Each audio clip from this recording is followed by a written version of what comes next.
Cuando Jesús vino, proporcionó evidencia abrumadora de que Él era el Mesías.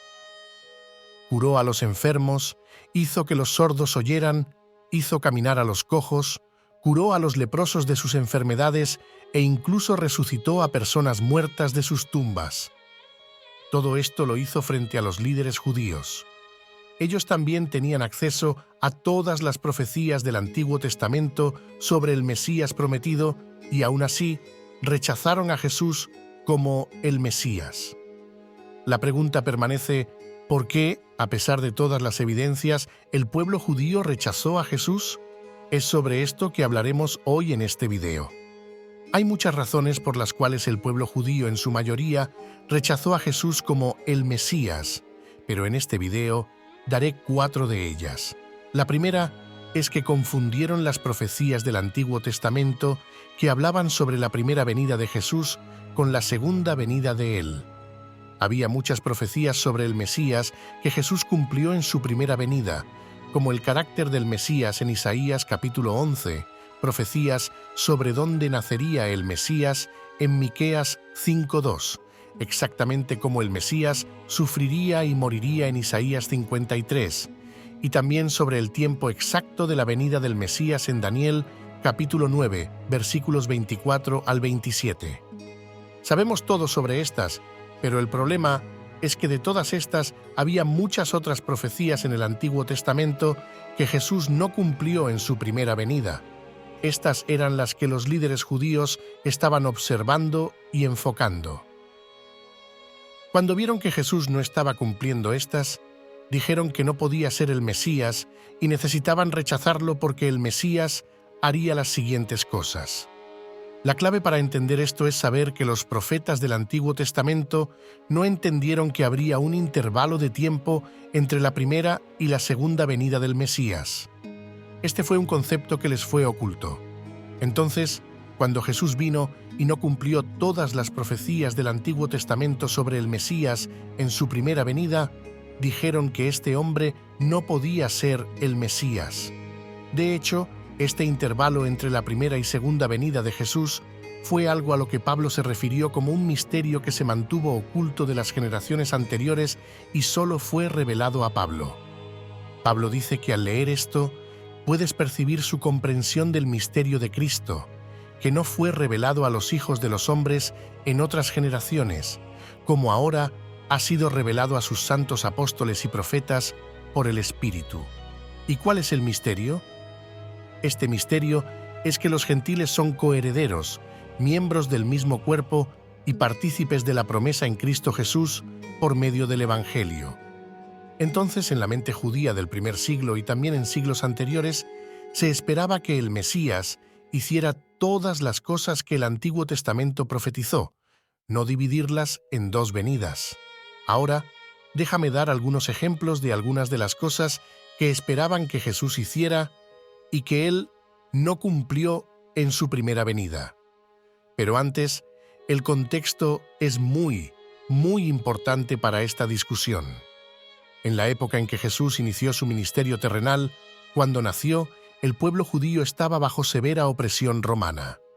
No eran libres para gobernar sus tierras como querían.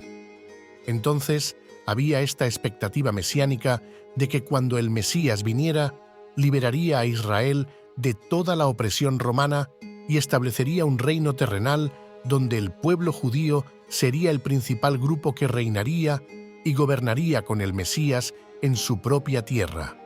Obviamente, sabemos que Jesús no hizo esto durante su primera venida, pero lo hará en su segunda venida. Con este contexto, hablemos sobre algunas cosas que esperaban que Jesús hiciera. La primera cosa que esperaban era que restaurara el reino a Israel.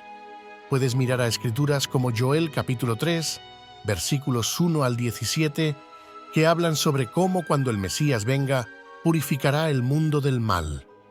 También puedes mirar otras profecías como el Salmo capítulo 2, versículo 6, que hablan sobre el Mesías que reinará y gobernará con una vara de hierro. Otras profecías como Isaías capítulo 2, versículo 4, hablan sobre cuando el Mesías venga, traerá paz al reino para que las personas no se preparen más para la guerra. De hecho, Hasta los propios apóstoles de Jesús se preguntaban y cuestionaban si Jesús cumpliría estas profecías del Antiguo Testamento antes de ascender al cielo. Observa en Hechos, capítulo 1. Poco después de que Jesús resucitara de entre los muertos y antes de ascender al cielo, ellos dijeron: Juan bautizó con agua, pero en pocos días ustedes serán bautizados con el Espíritu Santo.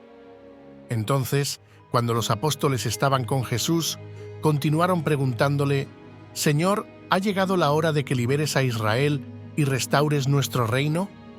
Incluso los apóstoles, personas que siguieron a Jesús por algún tiempo, entendieron que una de las cosas que el Mesías haría de acuerdo con las profecías del Antiguo Testamento era liberar a Israel de la opresión romana y establecer un reino terrenal.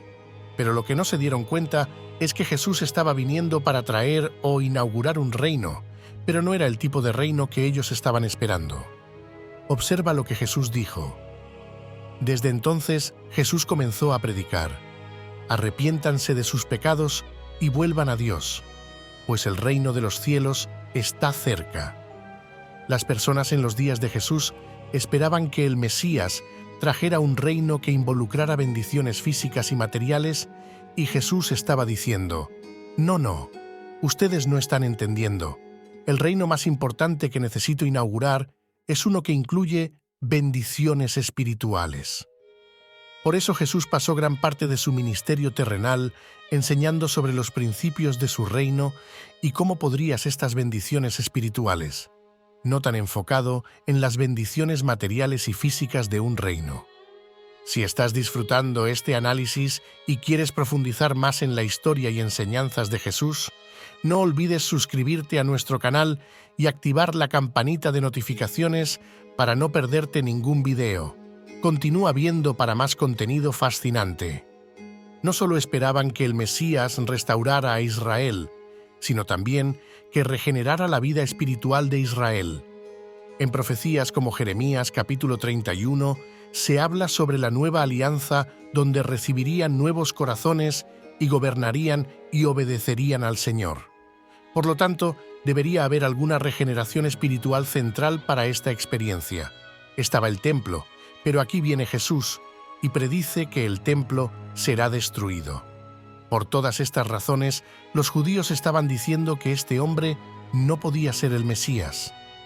La segunda razón principal por la cual el pueblo judío rechazó a Jesús como el Mesías, seamos honestos, es que lo vieron como un blasfemo. En la fe judía hay una oración llamada Shema, que viene de Deuteronomio capítulo 6, versículos 4 y 5, que dice: Escucha, oh Israel, el Señor nuestro Dios, el Señor es uno. Ama al Señor tu Dios con todo tu corazón, con toda tu alma y con todas tus fuerzas. Esta oración es la afirmación central del pueblo de la fe judía, tanto que desde temprana edad esto les era enseñado y tenían que recitar esta oración por lo menos 2 veces al día en sus servicios religiosos. ¿Por qué? Porque entendían desde jóvenes que Dios es uno, no hay otro Dios además de Yahvé, y deben amarlo solo a Él. Y aquí viene Jesús hablando sobre adorarlo, servirlo, amarlo, honrarlo. Y ellos estaban como: no, esto va en contra de lo que me enseñaron cuando era joven, que Dios realmente podría descender del cielo y asumir la forma de un hombre. Todo esto era demasiado para el pueblo judío. Entonces Jesús viene y hace afirmaciones como esta en Juan 8:58. Jesús les respondió: de cierto les digo, antes que Abraham fuese, yo soy. Espera, ¿para qué Jesús sugiera que Él existía antes de Abraham? Ellos sabían exactamente de lo que estaba hablando. Estaba haciendo una afirmación de que era Dios porque existía antes de Abraham, lo que implica que tenía una existencia eterna. Pero no solo eso, cuando dijo las palabras «yo soy», entendieron que estaba reivindicando la divinidad para sí mismo, porque esas 2 palabras son lo que se llama el nombre divino en la fe judía, Yahvé. Cuando Dios le dijo a Moisés, Moisés preguntó: ¿quién debo decir que me envió? Y Dios dijo: mira, no te preocupes por eso, solo diles que Yahvé, yo soy el que soy, te envió. Entonces, cada vez que Jesús usó la palabra «yo soy» para referirse a sí mismo, ellos lo veían como un blasfemo. ¿Cómo sabemos? Porque en el versículo siguiente dice: en ese punto, ellos tomaron piedras para arrojarle, pero Jesús se escondió de ellos y dejó el templo. Mira, la blasfemia en la fe judía era punible con la muerte por lapidación. Más tarde, en el libro de Juan, Jesús dice: «El Padre y yo somos uno». Ellos sabían exactamente lo que Jesús estaba diciendo aquí, porque volviendo al Shema, donde se dice: «El Señor nuestro Dios es uno», y ahora Jesús está diciendo: «No, el Padre y yo somos uno». Ellos lo vieron como blasfemia, y una vez más, en el versículo siguiente, nuevamente la gente tomó piedras para matarlo. Por lo tanto, la segunda razón por la cual rechazaron a Jesús como el Mesías fue porque lo vieron como un blasfemo, puro y simple.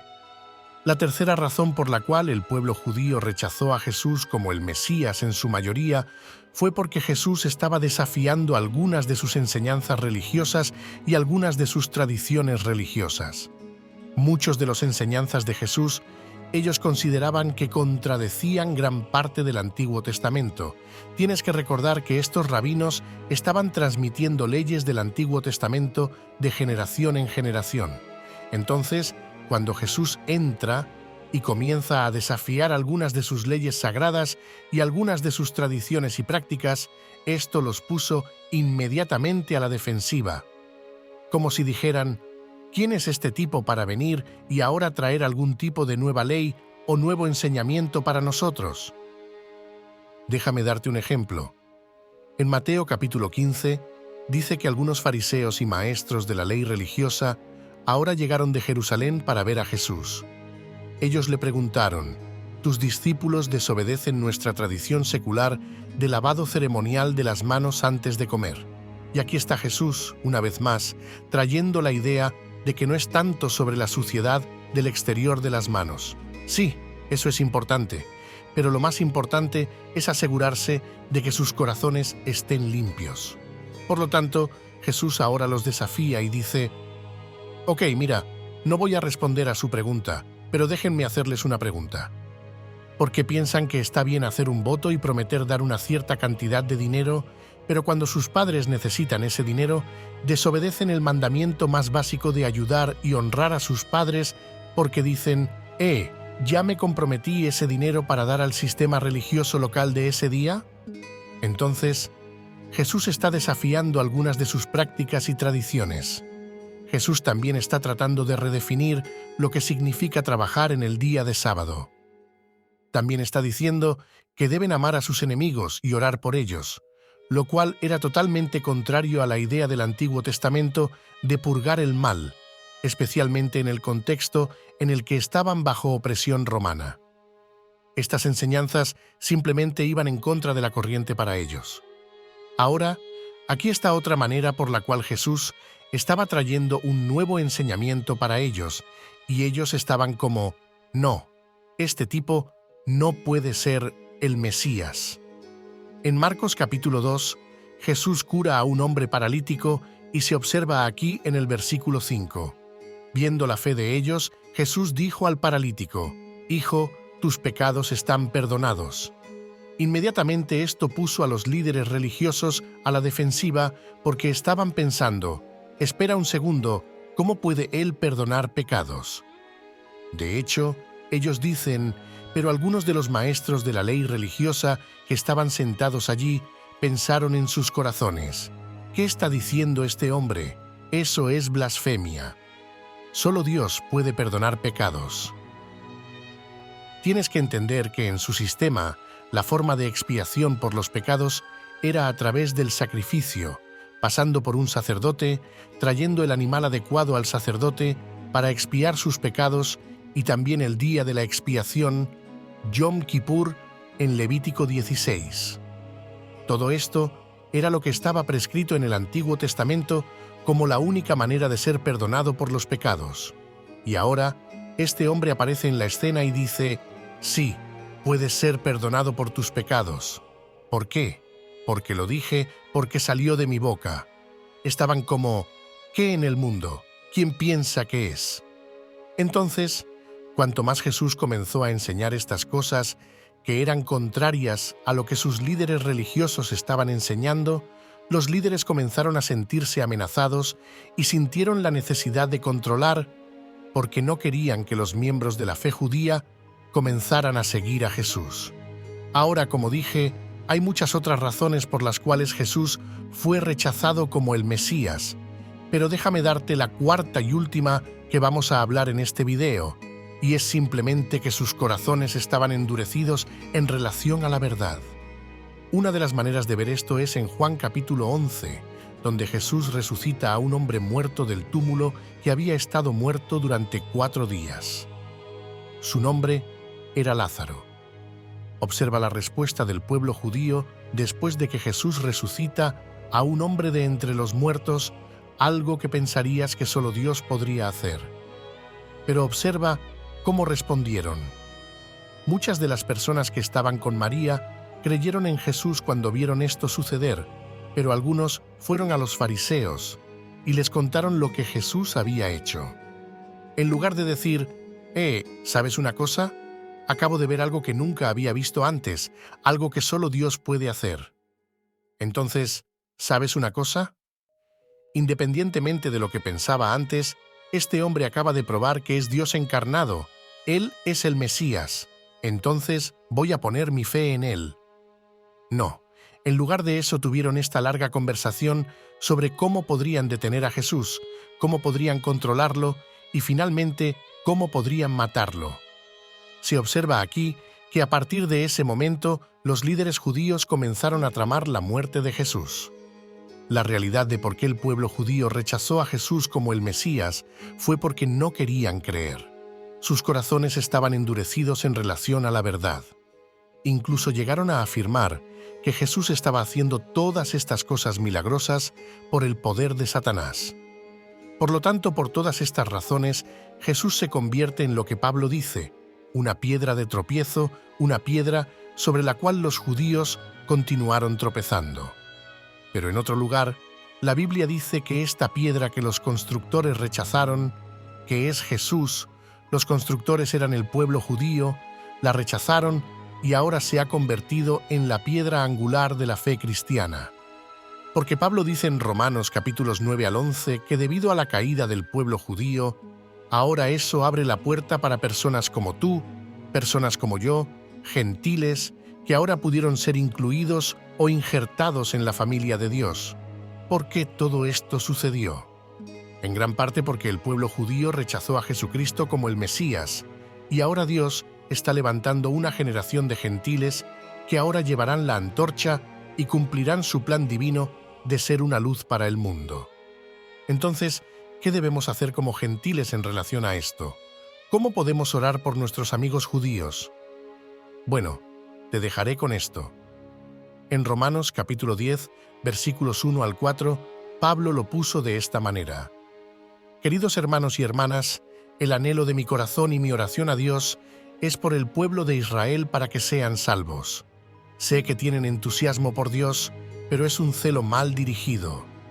Siempre que fui a Israel, en noviembre del año pasado, vi un pueblo allí que tenía celo, que tenía hambre, que tenía sed. Estaban orando día y noche en el Muro de las Lamentaciones, estaban leyendo sus Biblias judías del Antiguo Testamento, estaban orando, estaban adorando. Pero como dijo Pablo, tienen un celo por Dios, pero les falta el verdadero conocimiento. ¿Por qué? No entienden el modo de Dios de hacer justas a las personas delante de Él, rechazando aceptar el modo de Dios. Se aferran a su propio modo de hacerse justos delante de Dios, intentando guardar la ley, pues Cristo ya cumplió el propósito para el cual la ley fue dada. Como resultado, todos los que creen en Él son hechos justos delante de Dios. Entonces, ¿cuál debe ser nuestra postura de corazón en relación con nuestros amigos judíos? Debemos unirnos a Pablo en el anhelo de su corazón para que todo Israel sea salvo. Ahora, dije anteriormente que hubo 2 venidas de Jesucristo y que muchas de las profecías sobre el Mesías fueron cumplidas en la primera venida. Pero todas las profecías del Antiguo Testamento sobre el Mesías, que no fueron cumplidas en la primera venida de Jesús, serán finalmente cumplidas en la segunda venida de Jesucristo, específicamente durante el reinado milenario de 1000 años de Jesús, donde establecerá un reino terrenal y reunirá a todos los judíos y colocará un corazón en su propio pueblo para querer adorarlo y seguirlo. Pero esa no es la realidad en la primera venida. Estas cosas verán su cumplimiento en la segunda venida de Cristo, que aún no ha ocurrido. Me gustaría mucho oír de ti. ¿Cuáles son tus pensamientos? ¿Cuáles crees que son otras razones por las cuales el pueblo judío rechazó a Jesús como el Mesías? Déjame saber en la sección de comentarios abajo. Te veo en el próximo video. Dios te bendiga.